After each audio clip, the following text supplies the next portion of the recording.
Hello, everybody. Welcome to Yours Educational Hub. So, this is part 5 of Sales of Goods Act, and this is the last part of this chapter. Sales of Goods में बहुत सारे chapters हैं. ये first chapter का last part है. इसके बाद हम सेल्स ऑफ गुड्स एक्ट के ही नेक्स्ट चैप्टर पे चलेंगे. सो इन द लास्ट क्लास हमने देखा था गुड्स और उसकी क्लासिफिकेशन.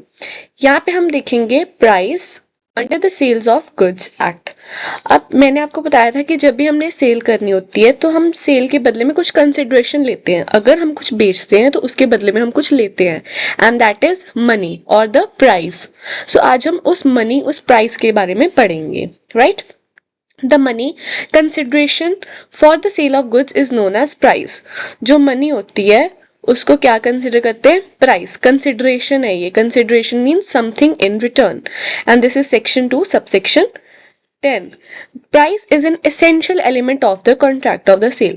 प्राइस जो है बहुत एसेंशियल एलिमेंट है, मतलब एक इंपॉर्टेंट एलिमेंट है, बिकॉज हम इसको बार्टर सिस्टम में नहीं कर सकते. हमें मनी ही इन रिटर्न चाहिए होती है. It is not essential that the price should be fixed at the time of the sale. जरूरी नहीं है कि जब हम सेल करें तब भी हमारा प्राइस फिक्स्ड हो. वो कोई और तरीके से फिक्स हो सकता है. It must however be payable though it may not have been fixed. वो पेबल होना चाहिए. जरूरी नहीं है कि वो प्राइस फिक्स्ड हो, बट हमें पे जरूर करना चाहिए वो प्राइस को. अब हम प्राइस बहुत सारे तरीके से फिक्स कर सकते हैं. फॉर एग्जाम्पल, हम जब कॉन्ट्रैक्ट कर रहे हैं तब हमने उसमें प्राइस मेंशन कर दिया, अगर वो रिटर्न कॉन्ट्रैक्ट है तो. या जब हम ओरली भी कॉन्ट्रैक्ट कर रहे हैं तब हमने प्राइस डिसाइड कर लिया.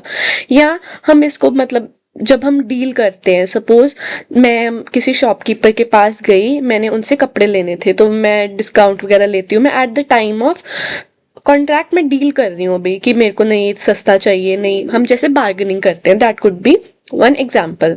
फिर हम किसी थर्ड पार्टी से भी प्राइस इवेलुएट करा सकते हैं, फिक्स करा सकते हैं.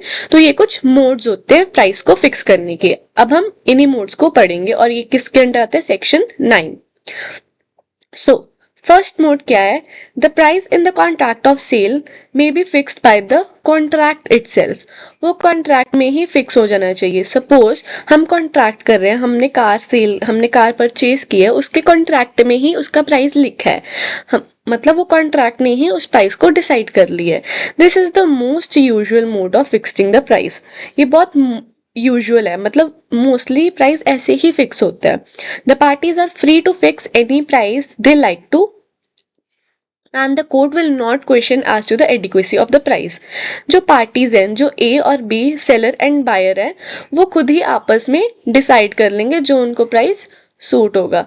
जैसे हम कार भी परचेज या सेल करने जाते हैं तो उसमें भी हम एक बारी बात जरूर करते हैं कि प्राइस कम हो सकता है या बढ़ सकता है. इसमें कोर्ट भी कोई क्वेश्चनिंग नहीं करेगी, बिकॉज वो कॉन्ट्रैक्ट में मेंशन हो चुका है. But the sum should be definite. Definite means कि सम एकदम सही होना चाहिए. Where an alternative price is fixed the agreement is void.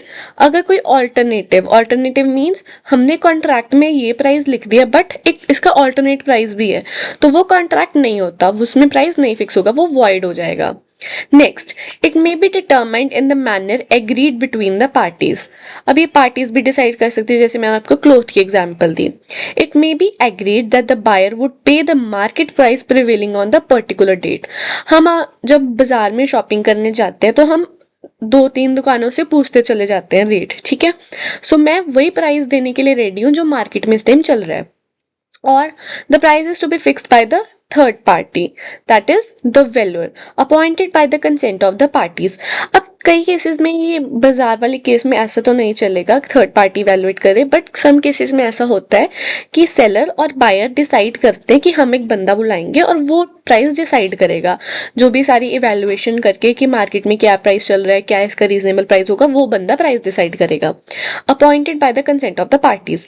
But in the following cases where the agreements of the parties as to the price is uncertain, price is deemed as not capable of being fixed and hence the agreement is void. जब price uncertain हो गया, मतलब price certain नहीं है कि यही price है उसका, तो वो not capable of being fixed है। ऑब्वियसली अगर सर्टन होता तो ही वो फिक्स होता ना, अगर अनसर्टन है तो वो नहीं फिक्स कर सकते, तो इसमें इस केस में भी वॉइड हो जाएगा। अब इसके आगे दो पार्ट्स हैं। If the price is agree to be whatever the sum the seller be offered by any third party, और if the price is left to be fixed by one of the contracting parties expressly. अब यहाँ तो वो seller कर सकता है या ए और बी में से कोई भी उसको डिसाइड कर सकता है, ठीक है। Next, remember that if no price is fixed by the contract it is not void for uncertainly. अगर सपोज करो कि प्राइस फिक्स ही नहीं हुआ, कोई एक दूसरे की बात मान ही नहीं रहा, तो इस केस में वॉइड नहीं होगा अनसर्टेनली। बिकॉज क्यों नहीं होगा? Case law usually allows market price prevailing on the date of the supply of the goods price bargaining for. अब इस केस में क्या होगा कि ये कॉन्ट्रैक्ट खत्म नहीं हो जाएगा, इसमें मार्केट प्राइस देना पड़ेगा हमें, जो मार्केट में इस टाइम चल रहा है। Next, it may be determined by the course of dealing between the parties. अब सपोज कोई पार्टी है वो रेगुलर बेसिस पे डील करती है, तो जैसे वो डील करती है वैसे हो जाएगा। जैसे सपोज मेरा एक डीलर है जिससे मैं कार परचेज या सेल करती हूँ, मैंने वो पक्का अपना रखा हुआ है, तो जैसे मैनर में मैं उसके साथ करती हूँ मैं वैसे ही उसके साथ आगे भी करूंगी। That is, the previous dealing or the usage or the custom of trade may be on the basis of the determination of the price. As I said कि यहाँ तो अगर वो डीलर है रेगुलर बेसिस पे करते तो उन्होंने ऑब्वियसली प्रीवियस पहले भी डीलिंग की होगी, तो वो उस हिसाब से करेंगे। या यूजेज और कस्टम, जैसे वो यूज करते हैं उस चीज को, या जो उस ट्रेड का कस्टम है वो उस हिसाब से करेंगे। या on the basis of determination of the price, वो प्राइस डिटर्माइन करके आपस में बात करके भी कर सकते हैं। Fourth is reasonable price. Reasonable price, अब ये देखो, ये तो एक फैक्ट है कि हमें अगर कुछ भी सामान खरीदना है या बेचना है तो वो रीजनेबल प्राइस में ही खरीदना पड़ेगा। अगर हम बोले, अगर हम लड़कियों की बात कर लें, हम सूट लेने जाते हैं तो 2000 और 3000 के नियर अबाउट सूट आते हैं अच्छे वाले। अगर हम उसको बोले नहीं भैया हमें तो 500 में चाहिए, that is not reasonable to the seller, ठीक है ना, हम उसके साथ सही नहीं कर रहे, हम उसको उसका प्राइस नहीं दे रहे। What is the reasonable price is the question of the fact dependent on the circumstances of the each particular case. अब जरूरी नहीं है कि हर सामान के लिए एक रीजनेबल प्राइस ही हो। मतलब अगर हम एक चॉकलेट लेने जाए वो भी 3000 के, और अगर सूट लेने जाए वो भी 3000 का हो, नहीं। रीजनेबल प्राइस सर्कमस्टांसिस के अकॉर्डिंग और ऑब्जेक्ट्स के अकॉर्डिंग अलग अलग हो सकता है। Ordinarily, the market price of the goods prevailing on the date of the supply is taken as a reasonable price. अब हमें कैसे पता चलेगा कि यार ये सूट जेन्युइनली में 2000 या 3000 का है, ये 500 का क्यों नहीं है? जस्ट बिकॉज मार्केट में वो सारे seller same almost near about price बेच रहे हैं, तो वो क्या हो गया? Market price. मार्केट प्राइस को ही हम रीजनेबल प्राइस कंसिडर कर सकते हैं। Next, by the government. अब कई बार गवर्नमेंट भी प्राइस फिक्स कर सकती है। फॉर एग्जाम्पल अगर हम सिलेंडर्स देखें या एलपीजी देखें तो वो गवर्नमेंट डिसाइड करते हैं, ठीक है ना, कि इससे ज्यादा नहीं होना चाहिए, इससे कम नहीं होना चाहिए। प्राइस में ऑल्सो भी fix by the control other of the government. Simple. Next, agreement to sell at the valuation made by third party. अब ये हमने ऊपर भी बात की, थर्ड पार्टी भी डिसाइड कर सकते। This is under section 10 where there is an agreement to sell the goods on the term that the price is to be fixed by the valuation of the third party such that third party fails to fix price। अच्छा, पहले हम इसकी बात कर लेते हैं। मैंने आपको ऊपर भी बताया था कि जब सेलर और बायर एक पर्टिकुलर बंदा बिठा देते हैं कि भाई हम दोनों से नहीं हो रहा, तुम प्राइस डिसाइड कर लो, तो that is valuation made by the third party. अब इसमें क्या होता है, पार्टी अगर fails to fix the price, party fix नहीं कर पा रही, either because it can not value, because उसको वैल्यू समझ नहीं आ रहा कि मैं इसको क्या वैल्यू करूं, और because it does not want to value, या उसका मन नहीं है करने का, ठीक है, कुछ भी हो सकता है। हम ऑन द स्पॉट कह दें कि भाई मेरा मन नहीं है, मैं इस चीज को नहीं पकड़ती, ठीक है ना। The contract becomes void. इस केस में कॉन्ट्रैक्ट वॉइड हो जाएगा, मतलब कॉन्ट्रैक्ट होगा ही नहीं, accept as to the part of the goods delivered and accepted if any under the contract as regards which the buyer is bound to pay the reasonable price। अगर सामान इधर उधर हो चुका है, सपोज जैसे हमने देखा था कि मेरे को जरूरत है ना, मैंने बोल दिया कि भाई मेरे को दे दे, मैं थोड़े दिन बाद ना पैसे मतलब मैं पे कर दूंगा, ठीक है, थोड़े से पैसे अब पे कर देता हूँ, थोड़े से बाद में पे कर दूंगा। अगर वो सामान ऑलरेडी उस बंदे के पास चला चुका है और कुछ पैसे मैंने, है ना, अभी मेरे रहते हैं देने वाले, तो इस केस में अगर थर्ड पर्सन नहीं वैल्यू कर पा रहा तो रीजनेबल प्राइस देना पड़ेगा, ठीक है ना। हम उसका सामान ले चुके हैं, अब हम ऐसे नहीं कर सकते कि नहीं भाई ये थर्ड पार्टी नहीं वो हो रही, नहीं कर पा रही तो हमने प्राइस ही नहीं देना, हमने पैसे ही नहीं देने, नहीं, ये गलत है। इसमें रीजनेबल प्राइस हमें देना पड़ेगा। Damages where the third party is prevented if however any one of the two parties namely seller और buyer, दो parties obviously कौन सी होती हैं, seller और buyer, prevents the third party from making the valuation। अब suppose दो parties हैं, है ना, उन्होंने बोला कि ये तीसरा बंदा डिसाइड करेगा। अब उनमें से एक ने उसको धमकी दे दी कि भाई तू प्राइस नहीं डिसाइड करेगा, तो इसमें क्या होता है, थर्ड पार्टी को वैल्यूएशन करने से रोक रहे हैं, प्रिवेंट कर रहे हैं। द इनोसेंट पार्टी में maintain the suit for damages against the party in the fault. अब जो बंदे ने धमकी दी है ना, उस बंदे के अगेंस्ट डैमेजेस के लिए फाइल सूट हो सकते हैं, ठीक है, क्योंकि वो बंदा फॉल्ट में है। अब जो इनोसेंट है उसको तो पता ही नहीं है, तो उसको वो पैसे रीजनेबल, मतलब उनका कुछ आपस में होगा कि भाई इसने धमकी दी है कि तूने थर्ड पार्टी को कि तूने प्राइस नहीं डिसाइड करना। तो notice that although in this case the contract becomes void, चाहे ये कॉन्ट्रैक्ट अब नहीं हो सकता, पर जिसने धमकी दी है, जो पार्टी एट फॉल्ट है, उसको कंपनसेट करना पड़ेगा other party for the actual loss suffered by it because of the act of prevention. क्योंकि उसने रोका है तो उसको कुछ तो डैमेजेस पे करने पड़ेंगे, ठीक है जी। नेक्स्ट, डिस्ट्रक्शन ऑफ गुड्स, ये हमारा है जी लास्ट टॉपिक। इसके बाद ये वाला चैप्टर खत्म हो जाएगा of sales of goods act, और इसके बाद आ जाएगा next chapter of sales of goods act. Okay, अब है destruction of goods.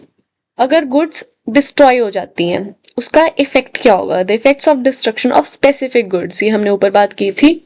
Specific goods अगर डिस्ट्रॉय हो जाती हैं तो क्या होगा। Number 1, goods perishing before making the contract. अभी कॉन्ट्रैक्ट हुआ नहीं है पर गुड्स पहले ही पेरिश हो गई हैं। सपोज मैं एक दुकान पे जाती हूँ, मैं कहती हूँ भैया मेरे को कुछ भी हम लगा लेते हैं कि भैया मेरे को ये सामान दे दो, और वो सामान पहले ही खराब हो चुका है। The contract of the sale of goods is void. Suppose हम सब्जी वाले के पास जाते हैं, सब्जी वाले की सब्जियां पहले ही खराब हो चुकी हैं, तो ऑब्वियसली वो वहीं पे वॉइड हो जाता है, वो कॉन्ट्रैक्ट होगा ही नहीं, एज सिंपल एज दैट, ठीक है। The contract is for the sale of some specific goods. Obviously हमने वो सब्जी लेनी थी जो कि खराब हो चुकी है, वो स्पेसिफिक गुड्स है, गुड्स खराब हो चुकी है। The seller was having no knowledge of the destruction of the goods at the time of the contract of sale. जो सेलर है, अब सेलर को नहीं पता कि यार वो सब्जियां खराब हो चुकी हैं। सपोज गोडाउन में सब्जियां पड़ी थी, ठीक है, उसने कह दिया कि हाँ जी जी मेरे पास एक बोरी पड़ी है, आप ले जाना, ठीक है, पर उसको पता ही नहीं कि गोडाउन में सारी सब्जियां खराब हो चुकी हैं। तो इसमें क्या होता है, so the damages as are no longer to the answer to the description in the contract of sale becomes void. अब वो उठा के लेके आएंगे गोडाउन से, वो कहेंगे भैया ये तो सब्जी खराब हो चुकी है, तो ऑब्वियसली वो वहीं पे कॉन्ट्रैक्ट कैंसिल हो जाएगा, वो वॉइड हो जाएगा। ये किसके अंडर आता है, सेक्शन 7 के अंडर। इसके हम एग्जांपल देख लेते हैं। ए made a contract with B to sell certain cargo supposed to be on its way to the England. As a matter of the fact, the cargo has been destroyed at the date of the sale, but neither the party was aware of this fact. Held the contract of the sale was void. इसका क्या है case law, कोटेरियर versus हास्टी 1856 5 HCL 673। ये example अच्छी है। इसमें क्या बोल रहा है कि एक पार्टी ने ए और बी ने कॉन्ट्रैक्ट कर लिया कि हाँ जी जी हम तो कार्गो आपको सेल कर देंगे। अब क्या हुआ, कार्गो भी इंग्लैंड से आनी थी, है ना, on its way to England थी, बट वो रास्ते में खराब हो गई। अब ना तो सेलर को पता है कि वो मतलब खराब हो चुकी है, डिस्ट्रॉय हो चुकी है, ना तो बायर को पता है, तो इसमें किसी की गलती तो है नहीं, तो वो वॉइड हो जाएगा। नेक्स्ट,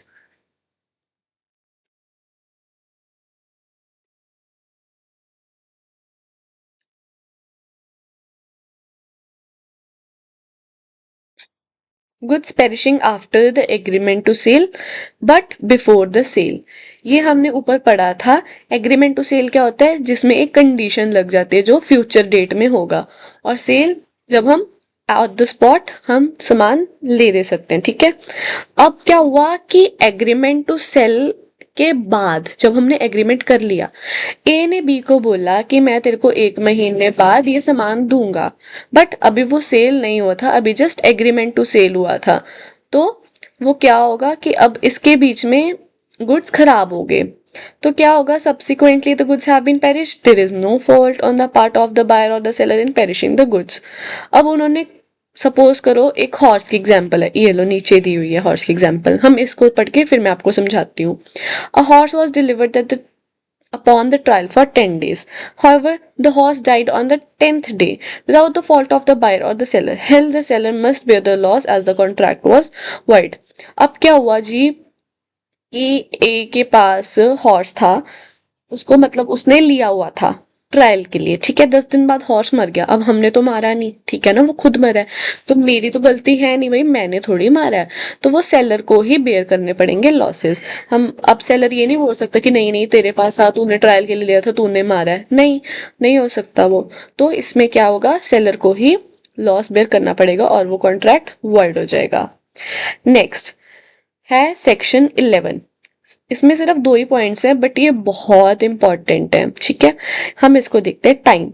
अब देखो कोई भी हमने कॉन्ट्रैक्ट करना होता है उसमें टाइम बहुत ज्यादा इंपॉर्टेंट होता है, टाइमली पेमेंट करना, टाइमली गुड्स को देना, टाइमली सब कुछ सारी चीजें करनी। अब कौन सी चीज ज्यादा जरूरी है, कौन सी चीज कम जरूरी है, अब हम ये कैसे डिसाइड करेंगे कि टाइम पे पैसे देना इंपॉर्टेंट है या टाइम पे गुड्स देना इंपॉर्टेंट है। अब हम इसमें ये देखेंगे, if the contract does not otherwise provide, हमने कॉन्ट्रैक्ट किया, उसमें ये एक रिटन कॉन्ट्रैक्ट है, उसमें एक होता है कि कुछ नहीं लिखा, ठीक है, तो वो ऑरल भी हो सकता है, ठीक है, बस इसमें यही लिखा है कि आपने ये वाली गुड्स इस बंदे को देनी है। बट एक कॉन्ट्रैक्ट है जिसमें सब कुछ मेंशन है, ठीक है, इसमें टाइम भी मेंशन है कि आपने किस टाइम पे पेमेंट करनी है, इसमें डिलीवरी भी मेंशन है कि किस डेट को डिलीवरी करनी है, ठीक है। तो अब हम बात करेंगे इस वाले की जिसमें कुछ नहीं मेंशन, जिसमें तो मेंशन है तो वो हमें तो ऑन द जो मतलब एग्रीमेंट में लिखा है वही करना पड़ेगा, ठीक है, जिस टाइम पे हमें पेमेंट देनी है हमें पेमेंट देनी है, जिस टाइम पे डिलीवरी देनी है, इसकी तो बात ही छोड़ दो, ठीक है। अब जिसमें कुछ नहीं लिखा उसमें क्या होगा, stipulation. Stipulation means condition, stipulation means condition, हमने कोई कंडीशन अप्लाई कर दी, किसके कंडीशन है, टाइम की, टाइम किसकी, पेमेंट की, ठीक है, पेमेंट कब करनी है उसकी कंडीशन लगा दी हमने, but it is not deem to be the essence of the contract, ये एसेंस ऑफ द कॉन्ट्रैक्ट नहीं है। अगर हमने 1 अप्रैल को देनी थी पेमेंट, बट कुछ रीजंस के कारण वो 5 अप्रैल को होगी, तो इसमें कोई जरूरी नहीं है कि वो कॉन्ट्रैक्ट हम खत्म कर दे, पेमेंट आगे पीछे हो सकती है, ये इंपॉर्टेंट है, टाइम ऑफ पेमेंट इंपॉर्टेंट है, बट इतना भी नहीं इंपॉर्टेंट कि हम कॉन्ट्रैक्ट को खत्म ही कर दे, कि हम बोले नहीं जी आपने पेमेंट नहीं दी हम कॉन्ट्रैक्ट खत्म कर रहे हैं, ये इतना भी इंपॉर्टेंट नहीं है। बट कंडीशन एज और stipulation as to time of delivery, delivery की कंडीशन बहुत ज्यादा इंपॉर्टेंट है, is deemed to be the essence of the contract. अगर हमने बोला था 1 तारीख को डिलीवरी चाहिए हमें सामान की, तो मतलब 1 तारीख को ही चाहिए, अगर नहीं मिली तो हम उसको कैंसिल कर देंगे, हम एग्रीमेंट कैंसिल कर देंगे, हम सामान नहीं लेंगे। This is the important point, ठीक है। पेमेंट की टाइम अगर आगे पीछे हो जाए तो चल सकता है, बट डिलीवरी के टाइम आगे पीछे हो जाए वो नहीं चलेगा। So this was it for this chapter, ये हमारा सेल्स ऑफ गुड्स एक्ट का एक चैप्टर खत्म हुआ है, अभी इसके आगे और भी चैप्टर्स हैं, तब जाके हमारा सोगा पूरा कंप्लीट होगा। So this was the part 5, next class में हम पार्ट 6 से स्टार्ट करेंगे, बट वो एक अलग चैप्टर होगा, एक न्यू चैप्टर होगा ऑफ सोगा। Thank you for this video.